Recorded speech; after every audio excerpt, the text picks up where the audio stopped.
విద్యా వైద్యం కావాలంటే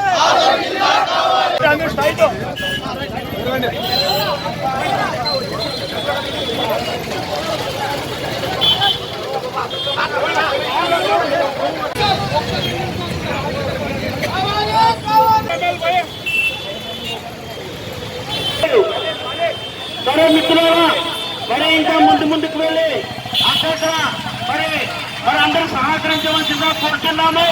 మరి ఇక్కడ వచ్చినటువంటి వైఎస్ఆర్ కాంగ్రెస్ పార్టీ నాయకులకు ప్రతి ఒక్కరికి బంధువు పాల్గొన్న వారందరికీ ధన్యవాదాలు తెలుపుతున్నాము.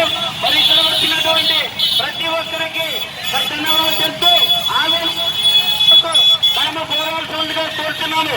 ఆలోని జిల్లా కావాల్సింది మరి నాయకులందరూ మరి అందరూ ఈ ఇక్కడ పాల్గొన్న వారందరికీ మాకు ధన్యవాదాలు తెలుపుతున్నాము. ఆదోని నియోజకవర్గంలో ఆదోని జిల్లా కావాలని చెప్పి ఆదోని జిల్లా జాయింట్ యాక్షన్ కమిటీ ఆధ్వర్యంలో 5 నియోజకవర్గాల ప్రజలు ఈరోజు 24వ తేదీన బంద్ చేయడం అని చెప్పి జిల్లా కమిటీ పిలుపునిచ్చింది. ఆ పిలుపు మేరకు ఈరోజు మా వైఎస్ఆర్ పార్టీ స్వచ్ఛందంగా వచ్చి ఆదోని బంద్ చేయాలి. అలాగే 5 నియోజకవర్గాల్లో కూడా వైఎస్ఆర్ పార్టీ వాళ్ళు మద్దతు ఇస్తున్నారు.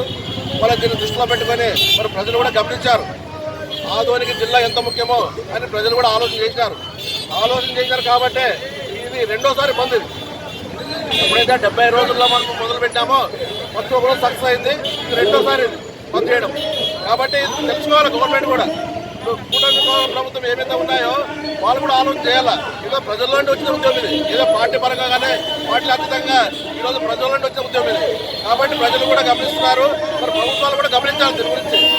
ఈరోజు కూటమి ప్రభుత్వం ఎవరైతే ఉన్నారో 3 పార్టీలు వాళ్ళు తప్పకుండా వాళ్ళ ఈ ఆవేదనని గుర్తుపెట్టుకుని మరి రాబో రోజుల్లో ఆదోని జిల్లా ఇవ్వాలని చెప్పి నేను కోరుకుంటాను.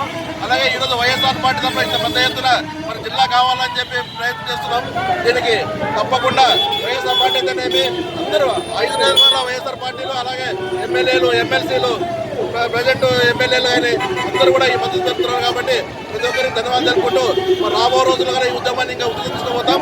ఏదన్నా వైఎస్ఆర్ పార్టీ తరఫున ఎప్పుడు కావాలంటే అప్పుడు అర్ధరాత్రి కానీ పిలిచి ఈ మద్దతు సహకరిస్తామని చెప్పి నేను కోరుకుంటున్నాను.